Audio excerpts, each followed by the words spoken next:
भारतीय नागरिक सुरक्षा संहिता 2023 अंतर्गत झडती वॉरंट या संदर्भातील तरतुदी दिलेल्या आहेत. आता झडती वॉरंट म्हणजे काय की न्यायालयाने पोलिसांना दिलेले लेखी आदेश आणि याच्यासोबत काही अधिकार देखील दिलेले असतात. ते अधिकार कुठले ते म्हणजे शासकीय असतील किंवा खाजगी ज्या मालमत्ता असतील तेथे प्रवेश करणे आणि जो विषयवस्तू असतात वॉरंटमधला तर त्याचा शोध घेणे.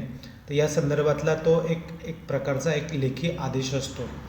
आता वॉरंटमध्ये कुठले कुठले विषयवस्तू असू शकतात तर ते म्हणजे एखादा जर का आरोपी एखाद्या ठिकाणी लपून बसलेला असेल तर त्या आरोपीला शोधणे व त्याला अटक करणे आणि त्या अटक केलेला जो व्यक्ती आहे किंवा आरोपी आहे त्याला न्यायालयासमोर सादर करण्याचा तो आदेश असू शकतो.